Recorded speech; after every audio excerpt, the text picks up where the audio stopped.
Videovalvest on saanud lavutamatu tööriist kadunud isikute juhtumite uurimisel. Jälgimissüsteemid annavad olulist teavet kadunud inimeste viimaste teadaolevate liikumiste kohta, võimaldades uurijatel kokku panna võimaliku sündmuste käigu. Sellest jälgimisprotseduurist hoolimata on siiski paljude inimeste saatus endiselt teadmata. Number 10. Ashley Basma taustaja isiksuse kohta on vaid ühe lausejagu infot ning kogu see teave on tuletatav tema kadumisega seotud asjaoludest. Esiteks oli Ashley Basma. 2025 aastal, 40-aastane ning piirkonna põhjal, kus ta kadus, võib järeldada, et talle meeldis looduses viibida, matkata ja telkida. Ülejäänud kadunud naise kirjeldus oli kokku võetud plakatitel, mis kattisid rahvarohkeid tänavaid ja sotsiaalmeedia vooge. Ashley Basma, nagu öeldi, nähti viimati roosade retuuside ja halli kampsuniga. Tal olid sinised silmad ja kadumise ajal olid tema juuksed värvitud roosakas toonis. Ta oli 163 centimeetri pikk ja kaalus umbes 52 kilogramm.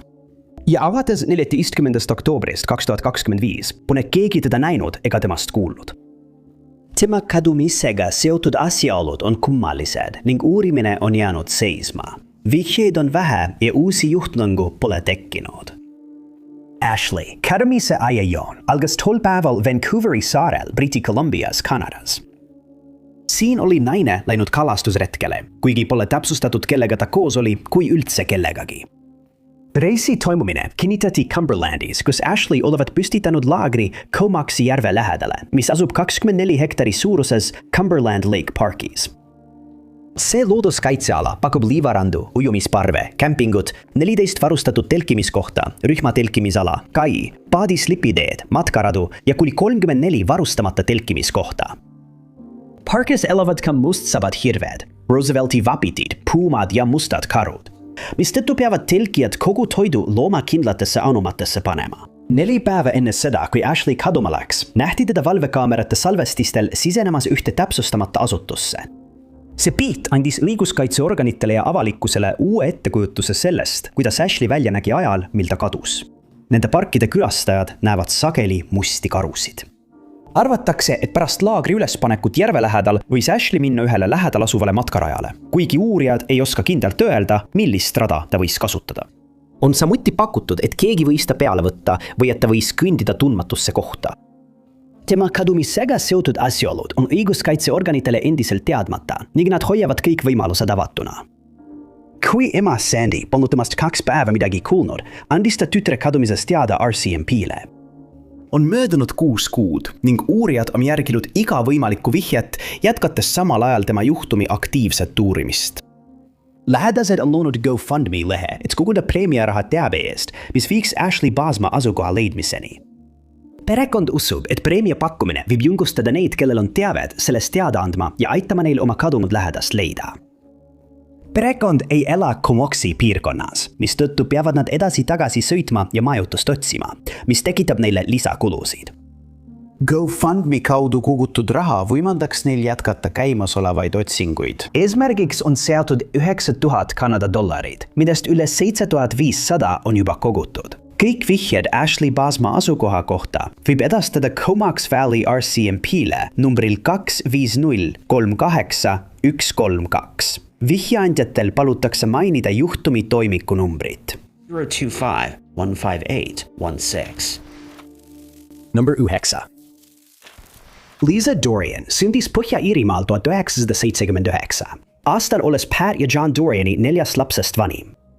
Tal on 3 nooremat õde, Michelle, Joanne ja Sierra.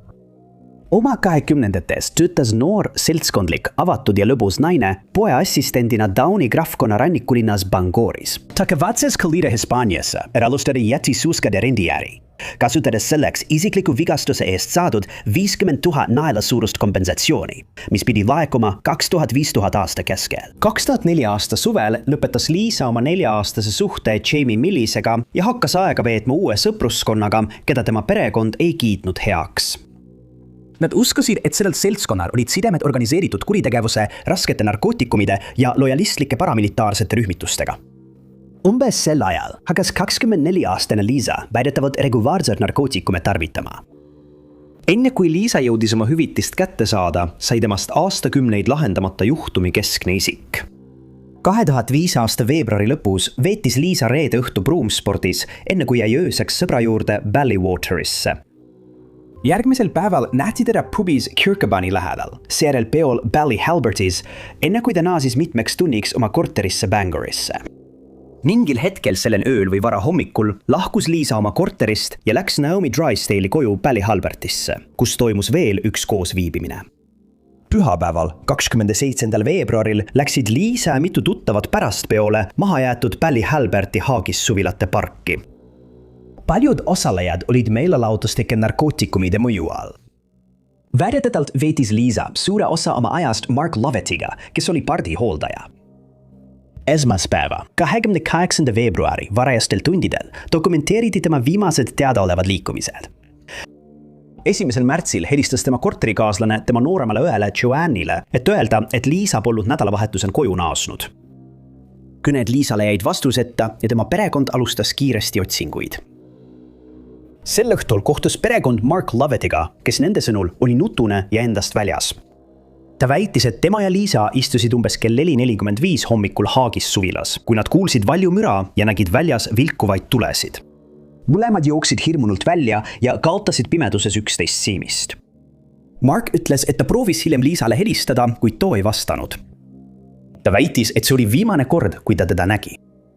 Liisa Dorianest teatati kui kadunust ja politsei alustas otsinguid Haagis elamupargis ning Haagis elamus leidsid nad tema käekoti ja muud isiklikud asjad. Tunnistajate ütlused olid piiratud, sest enamik peolisi olid olnud alkoholi või muude ainete mõju all ega suutnud anda usaldusväärseid ütlusi. Üks peoline, kes polnud midagi tarvitanud, andis rohkem üksikasju. Ta ütles, et Mark ja Liisa hallutsineerisid nii tugevalt, et ta hakkas nende pärast muretsema. Umbes kell 1:15 hommikul helistas ta Liisale, et tema käekäigu kohta uurida, kuid ta ei vastanud. Mark võttis telefoni vastu ja ütles segaselt, et ta näeb asju enne kui toru ära pani.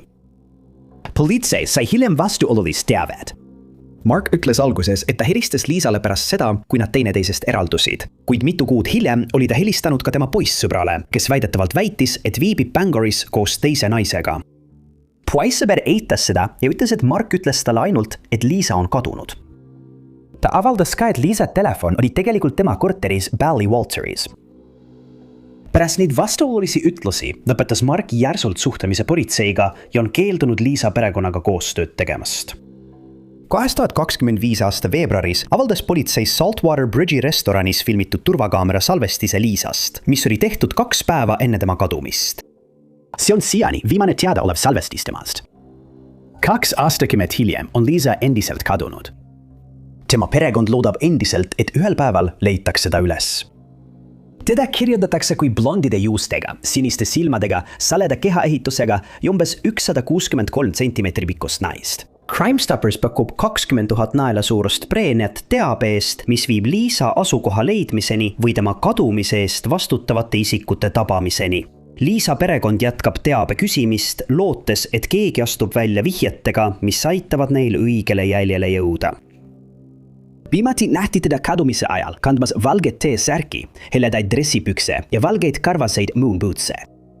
Teavet tema kohta saab edastada Põhja-Iirimaa politseile numbril 101 või nende veebilehe kaudu aadressil psnipolice.uk.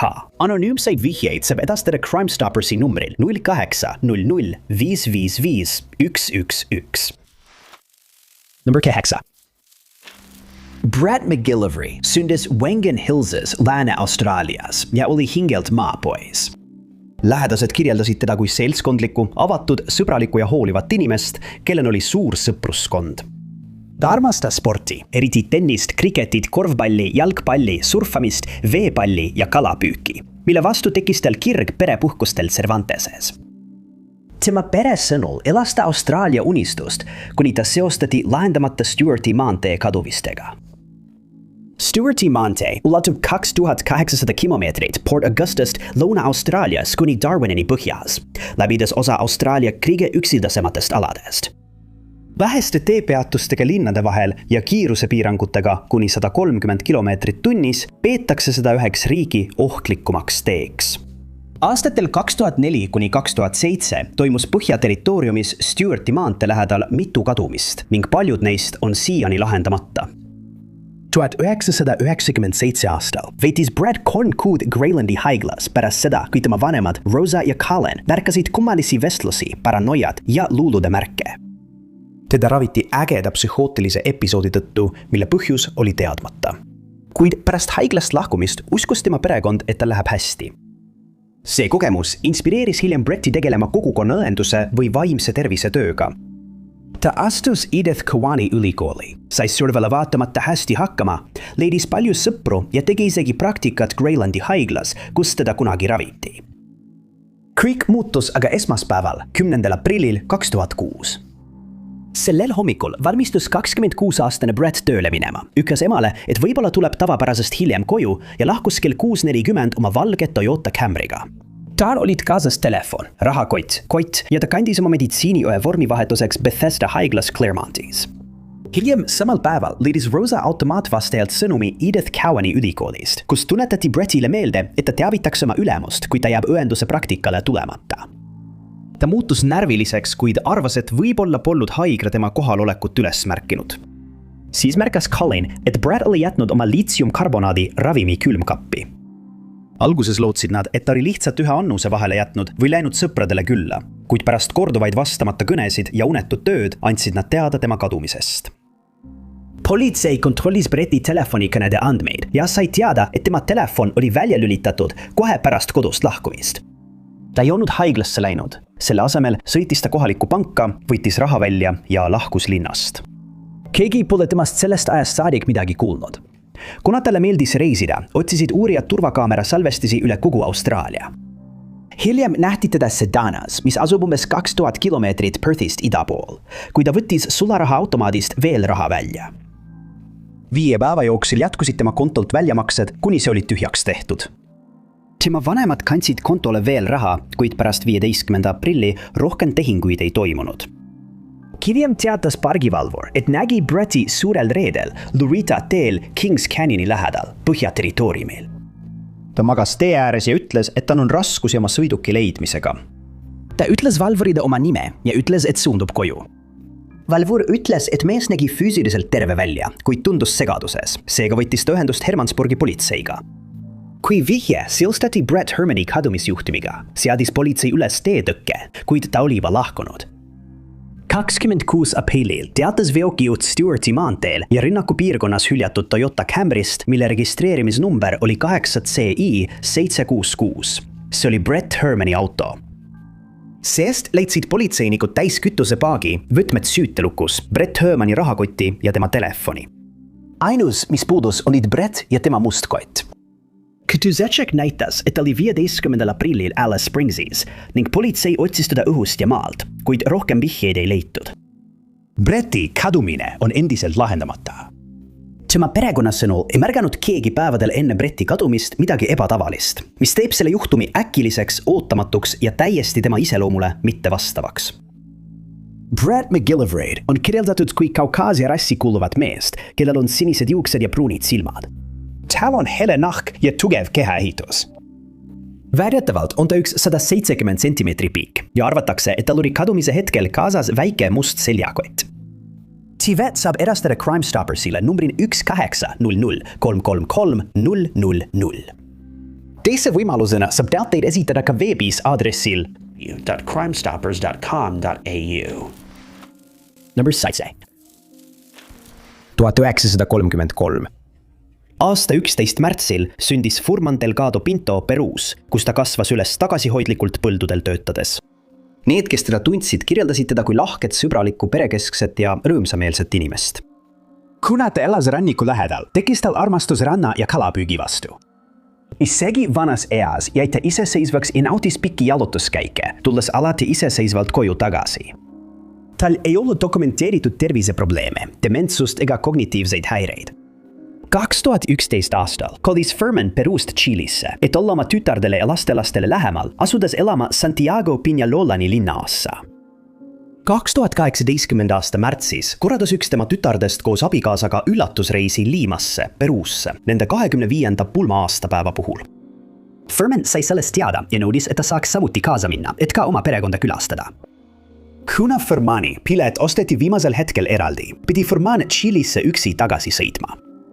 Tema perekond muretses tema vanuse pärast, kuid lennufirma töötaja kinnitas neile, et personal aitab teda lennujaamas, sealhulgas lennukist väljumisel ja pagasi kättesaamisel. Pärast 2 nädalast viibimist Limas astus Furman tagasi lennule, mis pidi maanduma Arturo Marino Benitezi rahvusvahelises lennujaamas 2 aprillil kell 19:00. Sugulased Chilis ootasid teda 4. väljapääsuvärava juures, kuid pärast seda, kui kõik reisijad oli läbi tulnud, Furman ei ilmunudki.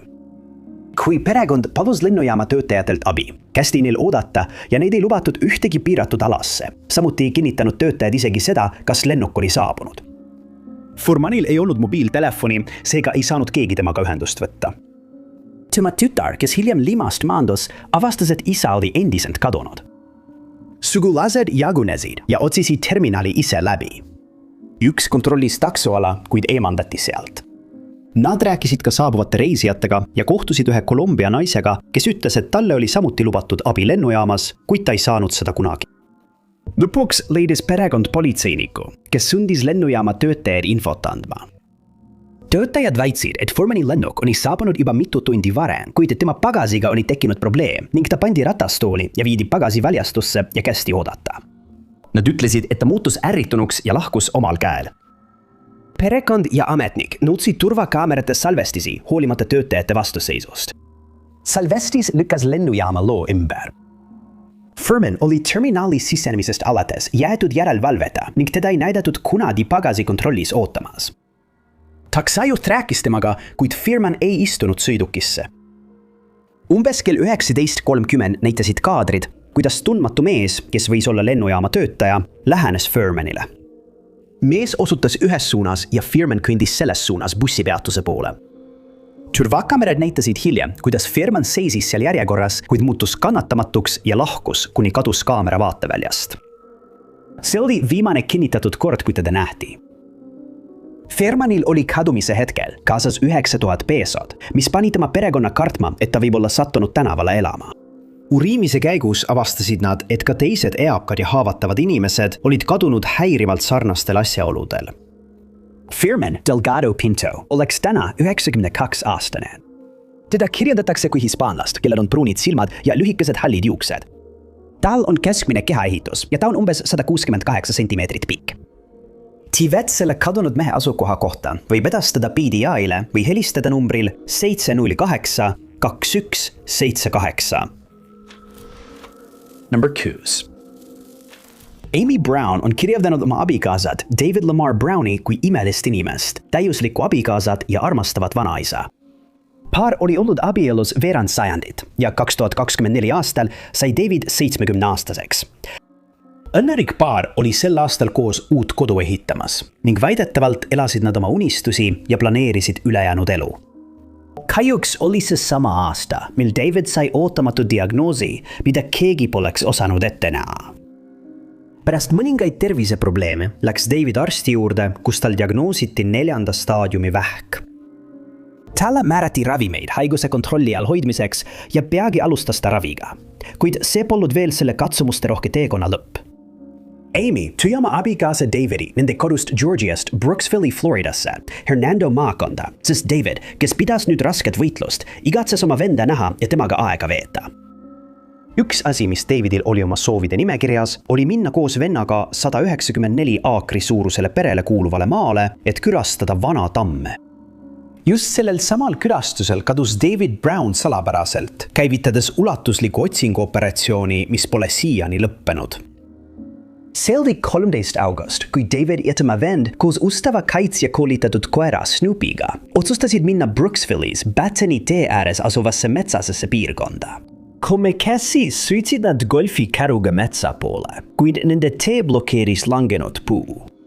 See lebas üle raja, takistades neil edasi liikumast. Davidi vend otsustas koju tagasi minna, et tuua varustust puu eemaldamiseks. 69-aastane mees jäi Snoopy'ga maha ja ütles: olgu, ma liigun edasi. Ma lähen koos koeraga puud vaatama. See oli viimane kord, kui lähedased Davidit nägid või temast kuulsid. Ta ei tulnudki sellel küüikaselt jalutuskäigult tagasi. Enne kui tema vend jõudis metsast tagasi, tuli Snoopy üksi koju ja David polnud temaga kaasas, mis tekitas kohe ärevust. Ta kiutas tagasi teele ja alustas mitmetunnist otsingut, mis ei andnud tulemusi. Kella poole 8 pärastlõunal teatati Hernando maakonna šerifi büroole David Browni kadumisest ning kohe alustati otsingu ja päästeoperatsiooniga, sest kadunud oli haavatav mees, kes vajas pidevalt ravimeid. Võimud said kiiresti kätte rajakaamera salvestise metsast, kus oli näha, kuidas David kõndis lõuna suunas, näidiselt Heimani tee poole, umbes kell 10:40 hommikul. Politseinikud suundusid piirkonda ja otsisid rada mööda, jälgides mehe samme. Rajast edasi piirkonnas enne seda, kui ta kaamerast möödus, leidsid uurijad Davidi prillid ja kingad, kuid teda ennast polnud kusagil näha. Kuna rohkem jälgimiskaamera salvestisi pole, loodavad uurijad nüüd ainult tunnistajate vihjetele, kes võisid kadunud isikut märgata. Davidi laidmine on tema seisundit arvestades äärmiselt kiireloomuline. Teda kirjeldatakse kui valgenahalist meest, kellel on hallid juuksed ja sinised silmad. Ta on 180 centimeetri pikk ja kaalub umbes 79 kilogrammi.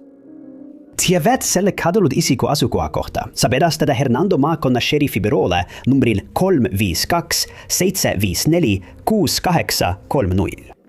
Asutuse juhtumi number on 202 400 3397.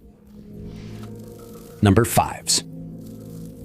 Nii nagu tema ebatavalise kadumisega seotud asjaolude puhul, ei ole ka Anna Qureshi elu kohta palju teada, sealhulgas tema isiklike suhete, kuuluvuste ja ajaloo kohta. Teada on, et ta oli 33-aastane ja elas New Jersey's korteris koos oma väikese koeraga piirkonnas Heights, Jersey City's, majas aadressil 147 South Street. Anna kadumine algas 2025. aasta 1. märtsi varahommiku. Umbes kell 4:56 hommikul lahkus Anna koos oma koeraga korterist. Tema võtmed ja mobiiltelefon olid korterisse maha jäetud ning sealt edasi saame me loota vaid valvekaamerate salvestustele Annast, et kokku panna ülejäänud osa tema teekonnast enne, kui see järsult katkes. Valvekaamera salvestised näitasid, et Anna oli läinud ühte kodu lähedal asuvasse parki, mis hiljem kinnitati olevat Riverview Fish Park. Pole kindel, kas tal oli sel hetkel oma koer kaasas, kuid kui teda uuesti nähti, oli ta üksi. Viimane teade kadunud naisest tuli samal päeval, kui teda nähti Hobokenis, mis asub 2 miili tema Jersey City korterist ida pool. Kadritel oli näha, et tal oli seljas must jaak, must dressipluus, mustad püksid ja mustad kingad. See oli viimane kord, kui teda turvakaamerates nähti. Kui keegi enam Annast ei kuulnud ega näinud, teatas tema perekonda kadunuks ning see käivitas põhjaliku uurimise ja otsingud. Juhtumit uurides sattusid võimud Anna koera peale, kes oli kummaliselt ja ebatavaliselt jäetud üksi kortermaja koridori, kus töötajad ta leidsid. See avastus oli perekonna jaoks muret tekitav, sest nende arvates polnud Annale omane oma koera sellisesse olukorda jätta. Sellest ajast alates pole selles kummalises juhtumis eriti edusamme tehtud. Vähe vihjeid on laekunud. Kõiki vihjeid on kontrollitud, kuid ükski neist pole toonud uusi jälgi, mis aitaks uurijatel õigele teele jõuda. Lähedased on pakkunud tasu tema asukoha leidmise eest ning võimud paluvad kogukonna liikmetel üle vaadata turvakaamerate salvestised, lootes, et isiklikud kaamerad on midagi jäädvustanud. Tema juhtum on klassifitseeritud kadunuks ja seisab lahendamata 2026 aasta aprilli seisuga. Annat on kirjeldatud kui oliivikarvanahaga, mustade juuste ja pruunide silmadega. Ta on 178 centimeetri pikk. Tal on nii kõrvad kui ka nina augustatud ning väidetavalt on tal mitu tätoveeringut. Tiivet tema kohumise või asukoha kohta saab edastada Jersey City politseiosakonna põhjapiirkonnale aadressil 1-547-5350. Number 4. Charlene Hobbs on ema, õde, tütar ja paljudele sõber. Tema isikliku elu või mineviku kohta pole palju avalikustatud. Väidetavalt oli ta kadumise ajal 36-aastane ja elas Cardiffi Riverside'i linnaosas. Charlene'i seletamatu kadumisega seotud sündmuste ajajoon algab 19. juulil 2024, mil teda viimati nähti, ja ta oli kontaktis oma lähedastega. Kui sugulased sel päeval temast tavapäratult enam midagi ei kuulnud, teatasid nad tema kadumisest, mis käivitas ulatusliku uurimise. Uurijad vaatasid läbi ümbritsevate alade turvakaamerate salvestised ning üks tähelepanek registreeriti 23. juulil. Videosalvestisel on näha Charlene'i Adamsdowni piirkonnas Cardiffis asuvas Morrisoni kohalikus poes. 24. juuli kell 6:07 jäädvustasid kaamerata taas, seekord ühes kinnistul, mis asub Broadway tänaval Adamsdownis. Sealt edasi pidid politseinikud tuginema kogukonna teadetele, millest paljusid ei saa kinnitada, ning uurimistele, mis panevad neid mõtlema, mida avalikkuse liikmed rääkimata jätavad. Üks võimalik tähelepanek toimus 29. juulil, kui väidetavalt nähti Charlene'i kõndimas raudteesillal umbes kell 11:20 hommikul. Sild, mida kohalikud tunnevad musta sillana, ühendab Adamsdowni ja Splatti. Selle tähelepaneku järgi kandis Charlene sinist jopet ning kõndis üksteise järel 2 tuvastamata mehega. Üht meest on kirjeldatud kui heleda nahaga kaukaaslast vanuses 30–40 aastat. Teisen isikul oli must näokate, mis võis olla osa mantlist, sallist või balaklavast.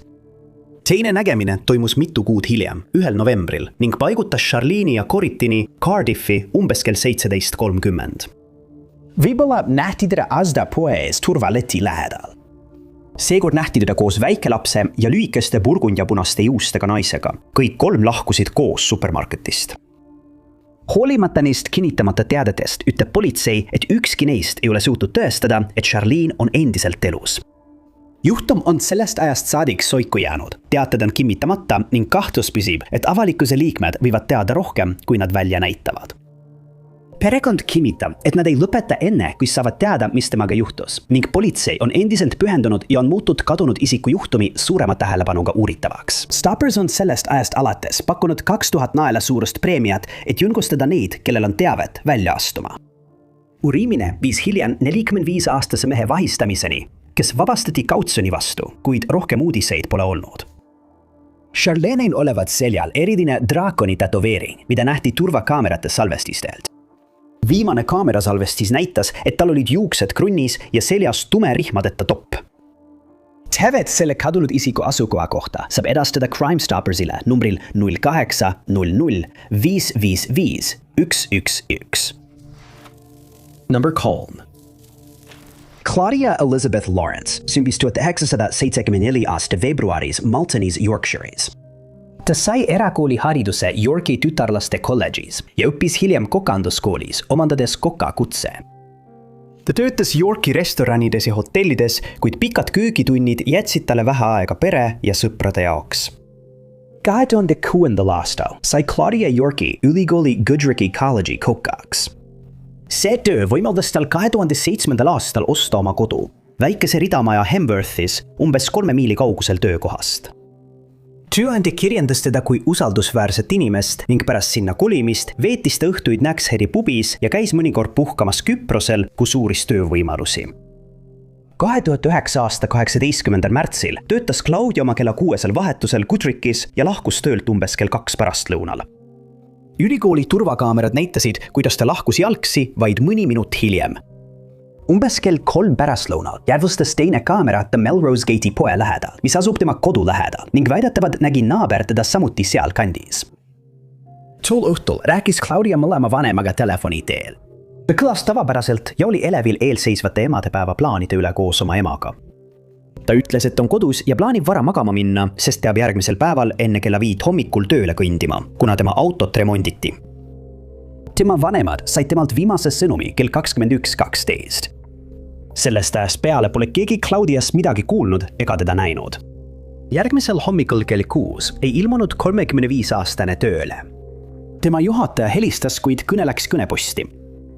Claudia pidi sel õhtul kohtuma ka oma sõbranna Susie Cooperiga, kuid ta ei ilmunud kohale. Susie teades, et Claudia kasutas sageli telefoni, proovis talle korduvalt helistada, kuid ei saanud temaga ühendust. Järgmisel hommikul võttis Susie ühendust ühiste sõpradega, sealhulgas Naxheadi pubi peremehega ja andis siis Claudia vanematele teada. Tema isa Peter helistas Goodricke College'isse ja sai teada, et Claudia oli tööd puudunud nii 19. kui ka 20. märtsil. 20. märtsil kell 14:00 võeti ühendust Põhja-Yorkshire'i politseiga ja esitati kadumisteade.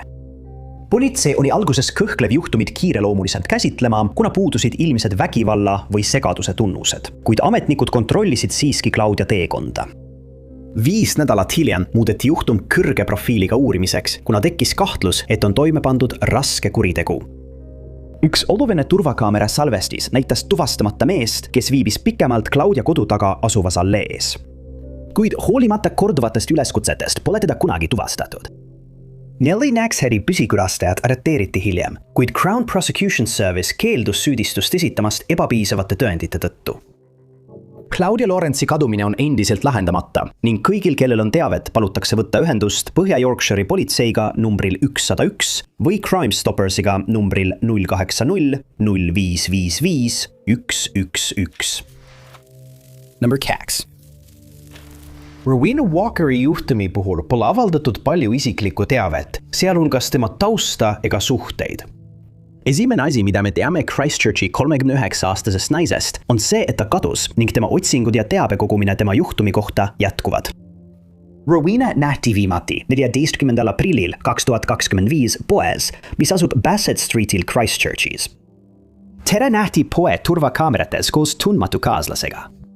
Alles 22. oktoobril anti pereliikmetele teada, et keegi polnud Rowenat juba mõnda aega näinud ega temaga ühendust saanud. Morella Kuna andis tema ema teada, et Rowena on kadunud.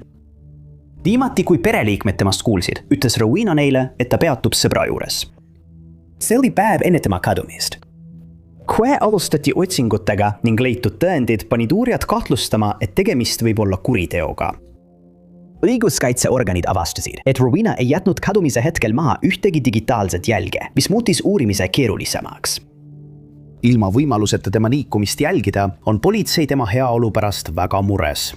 Nad on oletanud, et kadunud naine võis viibida elamupiirkonna punases tsoonis, mis on Christchurchi piirkond. 630 hektari suurune maa-ala, mida peetakse maavärinate tõttu ebastabiilseks. See piirkond on tihedalt taimestikuga ja sellest on vahepeal saanud ülemineku roheala koos puhkealadega. See teooria ajendas punases tsoonis ulatuslikku otsingut, milles osales 30 töötajad, droonid, paadid ja politseikoerad. Need meeskonnad keskendusid aladele, kus asju oleks võimalik peita või varjata. Selle aasta aprillis avastati mõned huvipakkuvad esemed, mida praegu testitakse, et teha kindlaks, kas need on seotud Rowena kadumisega. Tema kadumisega seotud asjaolud on endiselt ebaselged. Mees, kellega ta koos oli, on endiselt tuvastamata ja Rowena on siiani kadunud. Uurijad laiendasid oma otsinguid ka naaberpiirkondadesse, sealhulgas Waikatosse, Canterburysse ja Tasmaani. Rowena oli tuntud selle poolest, et ta reisis, kuid hoidis reisides alati ühendust oma perega, eriti oma lastega. Tuvastamata mees, keda nähti koos temaga turvakaamera salvestisel, on praegu uurimise peamine juhtlõng. Kuid see isik ei ole siiani endast märku andnud. Teavet selle kadumise kohta saab edastada kohalikele politseinikele numbril 105 või anonüümselt Crime Stoppersi kaudu numbril 0800 551 11. Number 8. 30-aastane Jessica Zerinski elas koos oma vanaemaga Bosley Parkis Lääne-Sydneys. Lähedased kirjeldasid teda kui ilusat, tasase häälega ja kohe meeldivat inimest. Ta oli tuntud ka selle poolest, et ta uitas ringi ja pöördus mõnikord võõraste poole, et saada küüti või sigaretti. Tema sugulased ütlesid, et ta oli vaimselt raskustes, kuigi näis, et ta sai hakkama. Perekond nägi teda viimati Bosley Parkis 25. novembril 2022 kell 22:00. Ja pärast seda kadus ta jäljetult, ilmudes vaid aeg-ajalt turvakaamerate salvestistel. Esimest korda nähti teda kindlalt 3 päeva hiljem, 28. novembril kell 8:35 õhtul. Kui kaadrid näitasid teda kõndimas lõuna suunas Zadro Avenue'l Bosley Parkis. Hiljem samal õhtul nähti teda Prairie Vale tee ääres asuva klubi juures, seejärel Greenfield Parkis asuva Greenfield Taverni parklas. Umbes 10 minutit hiljem nähti teda lahkumas sinise Holden Commodore Universaliga, mis sai uurimise keskseks osaks. Politsei jälgis sõidukit turvakaamerate salvestiste abil kuni järgmise hommiku kella 9-ni, mil seda nähti Horsley Parkis asuvas Ampli tanklas. 40-aastane mees, hiljem tuvastatud kui Paul Jones, väljus autost ja tankis seda. Ta kohtus Jessicaga tol ööl ega olnud temaga varem tuttav. Jones läks samuti poodi sisse ja ostis sigarette ning 2 pudelit karastusjooki. Valvekaamera salvestis näitas, et kõrvalistmel istus keegi, kes kandis oranži toppi, keda peeti Jessicaks, kuna teda oli varem samades riietes nähtud. Uurijad märkasid ka, et kõrvalukse vahele oli kiirutud oks, mida varasemates sõiduki salvestistes polnud näha. rohkem kui tund hiljem jäädvustati sama auto sõitmas lääne suunas Great Western Highway'l, kuid nüüd oli kõrvaliste tühi.